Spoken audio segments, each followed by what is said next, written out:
Hello, hello, bonjour à tous, bienvenue sur ma chaîne YouTube Scrap de Patty 08. Alors on se retrouve pour une nouvelle vidéo sur l'embossage à chaud.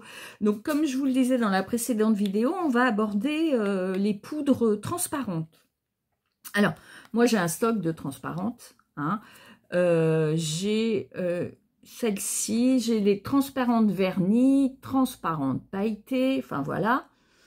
Et puis j'ai même transparentes finish. Donc toujours, ça c'est une astuce, mais même quelle que soit la couleur, c'est bien lire la référence, ce qui est indiqué, le nom de la couleur, la qualité et la finition. Ça vous donnera toujours des indications.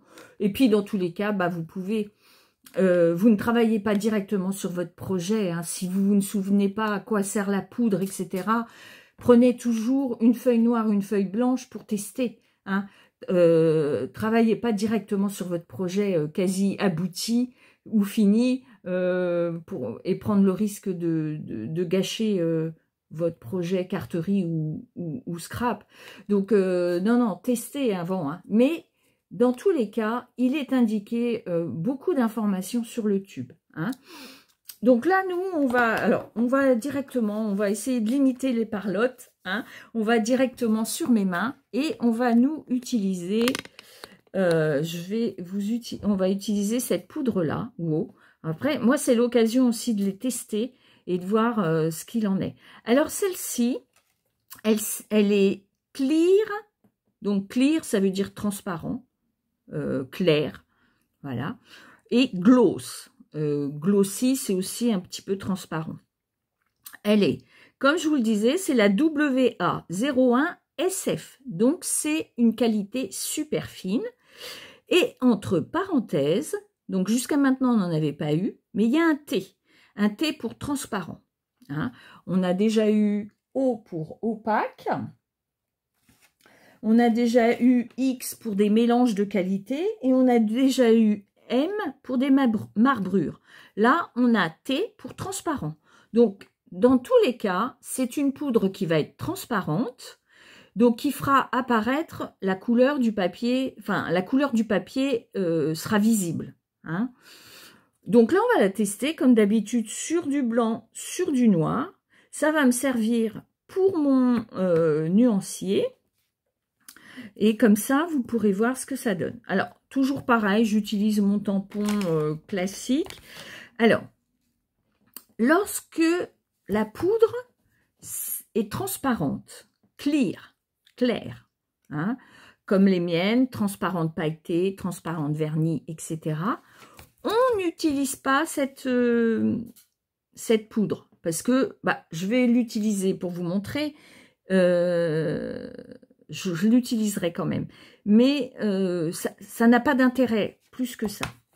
L'idée, c'est que vous utilisiez vos encres de couleur habituelles, mais il faut qu'elles soient à séchage plutôt lent parce qu'on n'aura pas le même temps que ce qu'on a lorsqu'on utilise la Versamark. Vous avez vu, la Versamark, je prends mon temps, je tamponne, je mets les poudres, je range la poudre dans sa boîte, etc. Je prends mon temps.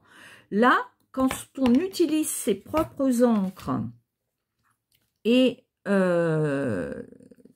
ses propres encres de couleur. Alors, je vais par exemple prendre une violette. Là, je vais utiliser celle-ci. Alors, c'est même un essai parce que c'est une Versamagic. Je ne sais pas du tout ce que ça va donner.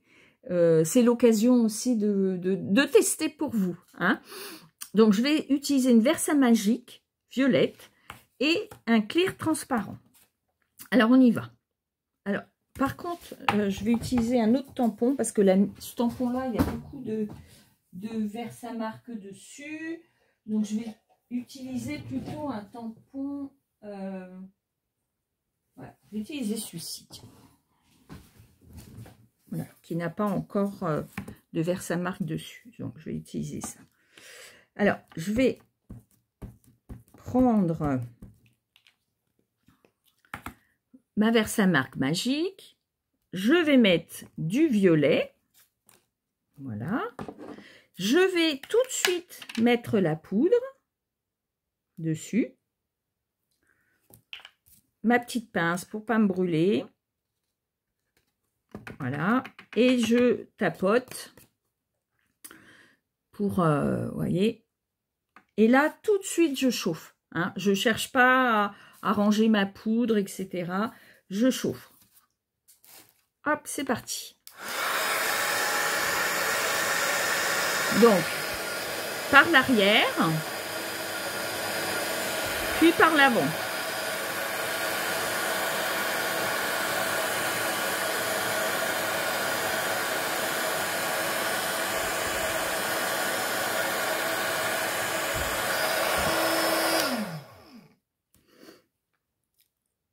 Alors, ce que je vais faire, je vais vous tamponner sans la Versafine pour que vous voyez la différence. J'espère que je pourrai vous incruster mes essais. Mais vous voyez, alors, ici, vous avez l'encre seule et ici, vous l'avez en transparence avec, donc c'est un peu brillant. Je ne sais pas si vous allez pouvoir voir un petit peu la différence. Alors, je vous le mets comme ça. Éventuellement, est-ce que vous voyez que il y a une petite différence? Vous voyez? Donc, l'intérêt, c'est de rendre vos encres que vous avez brillantes, pailletées. Je vais vous la faire avec la pailletée. Mais je vais la mettre directement sur celui-là.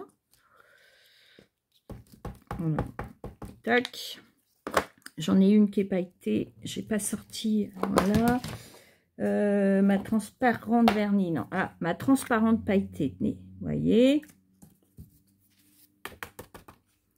Donc, déjà, on voit l'embossage. Je vais la faire par le dessous.